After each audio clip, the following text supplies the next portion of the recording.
അതെ ഗൈസ്, ഇന്നത്തെ പരിപാടി നോമ്പത്രയാണ്. ഇന്നും എന്നത്തേത് പോലെ തന്നെ ലേറ്റ് ആയിട്ടുണ്ട്. ബാങ്ക് കൊടുക്കാൻ ആകെ കുറച്ച് മിനിറ്റുകളുള്ളൂ. പക്ഷെ എന്നിട്ട് ഞങ്ങൾ വീട്ടിൽ നിന്ന് ഇറങ്ങിയിട്ടുണ്ടായിരുന്നില്ല.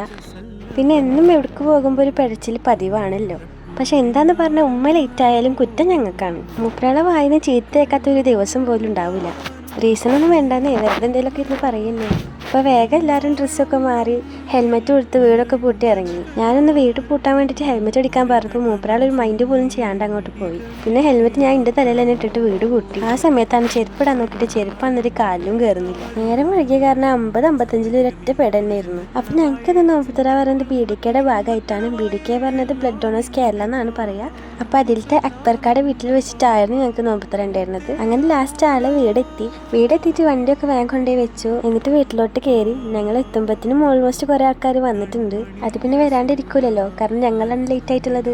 ലേറ്റ് ആയാലും ലേറ്റസ്റ്റ് ആയിട്ടല്ലേ നമ്മൾ ഉണ്ടാവാൻ പാടുള്ളൂ. അങ്ങനെ ലേറ്റ് ആയി തെറി ഒഴികെ ബാക്കി എല്ലാതും കേട്ട്. അങ്ങനെ എല്ലാവർക്കും ഒരു സലാം പറഞ്ഞ് കയ്യും കൊടുത്ത്. റമദാൻ മാസത്തിൽ പിന്നെ എല്ലാവരും ഒന്നും കൂടി ഈമാനാവുമല്ലോ. അപ്പോൾ എൻ്ററായ സമയത്ത് തന്നെ വേഗം സലാമൊക്കെ എല്ലാവർക്കും പറഞ്ഞു. അങ്ങനെ വീട്ടിൽ നിന്ന് കലിപ്പിലിറങ്ങിയ അമ്മ അവിടെ എത്തിയപ്പോഴത്തേനും ഒക്കെ ആയി.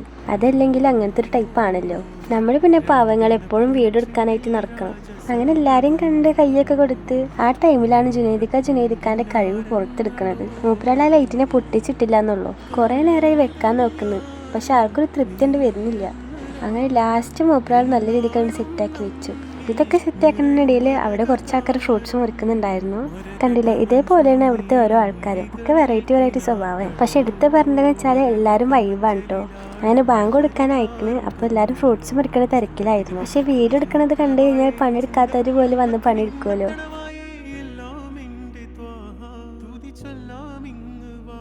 വീഡിയോ ഒക്കെ ആണെങ്കിൽ പോലും അവർ വന്ന് പണിയെടുക്കുന്നുണ്ടായിരുന്നു. പക്ഷെ ആളെ കണ്ടില്ലേ, മൂപ്പരാൾ ഫുള്ള് ചില്ലായിരുന്നു. അങ്ങനെ വീഡിയോ എടുക്കുന്നത് കണ്ടപ്പോൾ പിന്നെ മൂപ്പരാൾ പണിയെടുക്കാൻ തുടങ്ങി. അത്രയും നേരം വെറുതെ ഇരുന്ന ആള് വീഡിയോ എടുക്കുന്നത് കണ്ടപ്പോൾ പണിയെടുക്കാൻ തുടങ്ങി. കണ്ടില്ലേ, വീഡിയോ എടുക്കുമ്പോൾ മാത്രമേ ആൾ പണിയെടുക്കുള്ളൂ. അങ്ങനെ ഫ്രൂട്ട്സ് ഒക്കെ ഓരോ പാത്രത്തിലോട്ട് വെക്കണ തിരക്കായിരുന്നു. ഫ്രൂട്ട്സ് ഒക്കെ ഓരോ പാത്രത്തിലോട്ട് മാറ്റി വെച്ചു. എന്നിട്ട് അതൊക്കെ എടുത്തിട്ട് ടേബിളിലോട്ട് കൊണ്ടുപോവായിരുന്നു. അങ്ങനെ ഞങ്ങൾ ഉള്ളിൽ ഫ്രൂട്ട്സ് റെഡിയാക്കുമ്പോഴത്തേനും പുറത്ത് അവർ പൊരിച്ച കടികളൊക്കെ കൊടുന്ന് സെറ്റാക്കുന്നുണ്ടായിരുന്നു.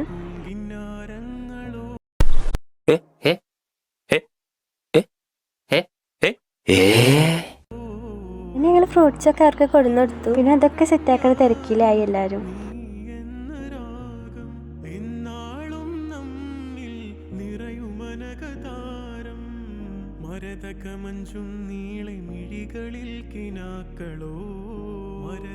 സമൂസ ഒക്കെ ഒരു പാത്രത്തിലോട്ട് മാറ്റണ കണ്ടപ്പോൾ ആൾക്കൊരു സമൂസ കിട്ടിയിരുന്നെങ്കിൽ എന്നുള്ളൊരു മൈൻഡിലിരിക്കുകയാണ് ആള്.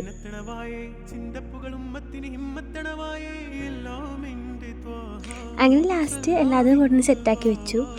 അപ്പോഴാണ് ഒരാൾ കയറി വരുന്നത്. വന്നതുപോലെ തന്നെ തിരിച്ചു ഓടിപ്പോയി. എന്തോ എടുക്കാൻ മറന്നതാണ്. അങ്ങനെ വീണ്ടും വന്നപ്പോൾ കൈയൊക്കെ കൊടുത്തു. പിന്നെ എല്ലാവരും ബാങ്ക് കൊടുക്കാൻ വേണ്ടി വെയിറ്റിംഗ് ആയിരുന്നു. ജയമരുളുമാകെ ദീപമെന്റെ ജീവിത ജ്വാല.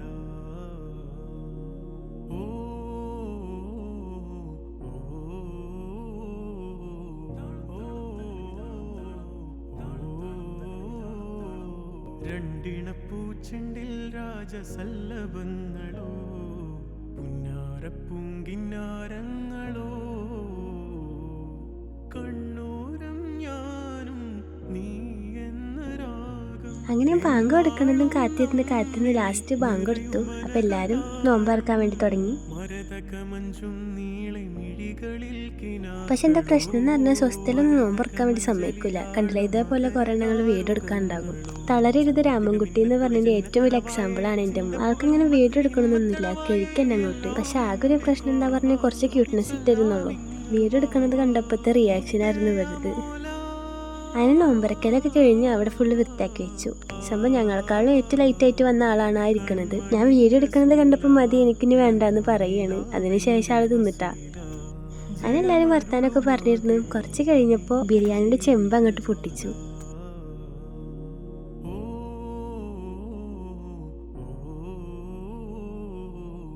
അങ്ങനെ അതൊക്കെ ഒരു പ്ലേറ്റിലോട്ട് മാറ്റി.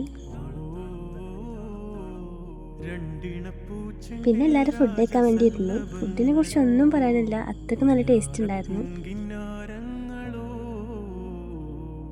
കണ്ണൂരം ഞാനും നീ എന്ന രാഗം എന്നാളും നമ്മിൽ നിറയുമനകതാരം മരതക മഞ്ചും നീളെ മിഴികളിൽ കിനാക്കളോ മരതക മഞ്ചലിലാടും അങ്ങനെ എല്ലാവരുടെയും ഫുഡ് കഴിക്കൽ കഴിഞ്ഞു. ഫുഡ് കഴിക്കലും കൂടി ആയപ്പോൾ എൻ്റെ ഉമ്മക്ക് കുറച്ചും കൂടി ഊർജ്ജം അങ്ങോട്ട് കിട്ടി. പിന്നെ തുടങ്ങിയ ആള് കത്തി വെക്കല്. ബിരിയാണി തന്നപ്പോൾ കിളി പറയുന്ന തോന്നണേ. കാരണം എന്താ പറഞ്ഞു കഴിഞ്ഞാല് കഴിഞ്ഞ ചെമ്പൊക്കെ എടുത്ത് കാട്ടിത്തരായിരുന്നു. മാത്രമല്ല എൻ്റെ ഹസ്ബൻഡ് വരുന്നുണ്ട് പറഞ്ഞിട്ട് അവിടുത്തെ പായസം ബുക്കിങ് ചെയ്യും. അതും കുറച്ചല്ല, ഒരു ഗ്ലാസ് ഫുള്ള്. അങ്ങനെ ഫുഡ് കഴിക്കലൊക്കെ കഴിഞ്ഞ് എല്ലാവരോടും ടാറ്റ ബൈ ബൈ ഒക്കെ പറഞ്ഞു അവിടുന്ന് പോരാൻ വേണ്ടി നിൽക്കായിരുന്നു.